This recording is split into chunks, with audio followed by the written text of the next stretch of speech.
Next अब हमारे पास MANOVA, multivariate analysis of variance. It is used when there are two or more dependent variables and is typically followed by a significance test involving individual dependent variables separately. It helps to answer number 1, do change in the independent variables have significant effect on the dependent variables? Number 2, what are the relationship among the dependent variables? Number 3, what are the relationship among the independent variables? 3 questions के answer देगा. और assumptions क्या रहेंगी यहाँ पे? assumptions यहाँ रहेंगी number 1, normal distribution, normality, normal distribution. Number 2 है आपका homogeneity, homogeneity of variance, equal level of variance, मतलब ये है आपका equal level of variance. Third रहेगी linearity in pair of dependent variable, linearity. Calculation करने के यहाँ आपका फर्स्ट स्टेप रहेगा total sum of squares in partitioned into the sum of squares between groups and sum of square within the groups. Same जैसे हम analysis of variance में कर रहे थे, एनोवा में कर रहे थे, वैसे ही यहाँ पे भी करेंगे. सारे स्टेप्स वैसे ही रहेंगे, बट यहाँ अलग अलग वेरिएबल्स के साथ अलग अलग वैल्यूज आएंगी.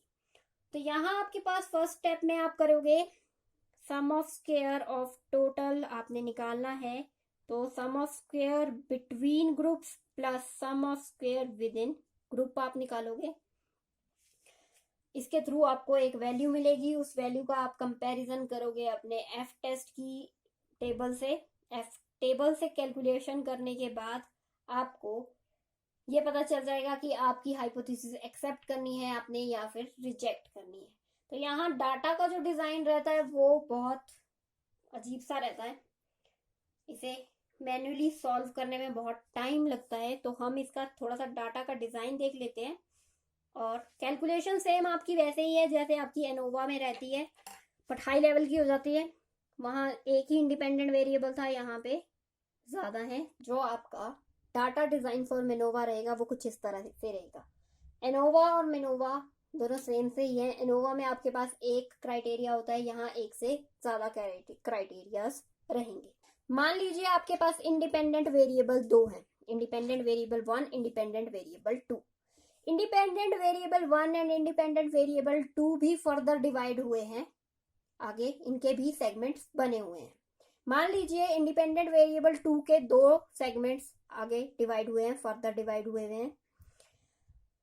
आपके पास कोई एक ट्रीटमेंट है, उस ट्रीटमेंट के 2 नतीजे निकल सकते हैं. उन 2 नतीजों के अकॉर्डिंगली आपके पास केसेस की स्ट्रेंथ जो है वो माइल्ड, मॉडरेट और सीवियर है. माइल्ड के अकॉर्डिंगली अगर आपके पास एक independent variable plus second independent variable का फर्स्ट केस हुआ तो आपके पास तीनों कंडीशंस के टोटल 9 केसेस बनते हैं. इसी के अकॉर्डिंगली अगर आपके पास फर्स्ट इंडिपेंडेंट वेरिएबल का सेकंड केस भी काउंट करते हैं तो आपके पास 9 और 9 18 केसेस बन जाएंगे. अब आपने अगर अपना independent variable, first independent variable जो था उसकी सेकंड टाइप का यूज किया तो आपके पास यहाँ पे भी फर्दर 2 डिवीजन रहेंगे, एक फर्स्ट और एक सेकंड वेरिएबल के अकॉर्डिंगली. इंडिपेंडेंट सेकंड वेरिएबल का फर्स्ट केस, उसमें 9 केसेस बन जाएंगे, सेकंड में भी 9. तो इस हिसाब से आपके पास अनगिनत केसेस बनते जाएंगे जिनको कैलकुलेट करना मैन्युअली बहुत मुश्किल रहता है.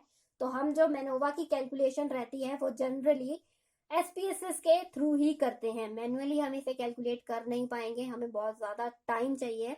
जैसे एनोवा को करने के लिए हमें कम से कम भी 2 घंटे लग गए, उसी तरीके से हमें अगर हम एक क्वेश्चन को अगर करने लगेंगे तो हमें कम से कम भी 2 या 3 दिन लग जाएंगे.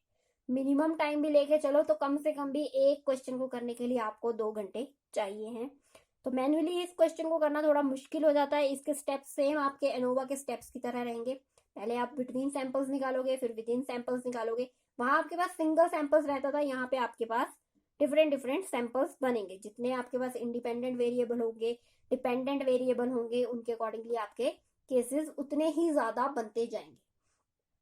जैसे फर्स्ट केस है आपका, वहां सिर्फ ये कंडीशन होती थी, फर्स्ट एक इंडिपेंडेंट वेरिएबल और उसके 3 डिपेंडेंट वेरिएबल, तो वहां टोटल 9 केसेस बने मान के चलिए। तो यहाँ आपके पास अगर एक इंडिपेंडेंट वेरिएबल में सेकंड इंडिपेंडेंट वेरिएबल जो आपका चेंज कर रहा है वो 2 के अकॉर्डिंगली डिवाइड हो रहा है, तो यहाँ आपके पास 18 केसेस बन गए। 18 फर्दर डिवाइड होके दोबारा उससे कैलकुलेट करेंगे, सेकंड केस में 18 हो जाएंगे। थर्ड वेरिएबल रहा तो थर्ड केस में फिर 18 हो जाएंगे। तो इनको सबको अलग अलग ग्रुपिंग करके हमें इन्हें कैलकुलेट करना पड़ेगा। पहले इनका विद इन ग्रुप निकालना पड़ेगा, फिर बिटवीन ग्रुप निकालना पड़ेगा, फिर उनका सम स्क्वायर करना पड़ेगा, फिर उनका मीन स्क्वायर निकालना पड़ेगा और एक एफ रेशियोज निकालनी पड़ेगी। इस तरह ये एक प्रोसेस बहुत लेंदी प्रोसेस हो जाती है, जिसे हम मैन्युअली नहीं कर पाते।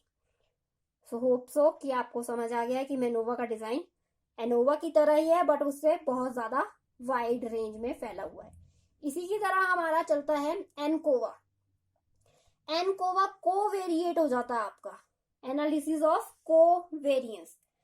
यहाँ आपके पास मल्टीवेरिएट है, वहां पे कोवेरियंस है। इससे भी ज्यादा बड़ा कैलकुलेशन आपके पास मेनोवा के बाद एनोवा में आता है।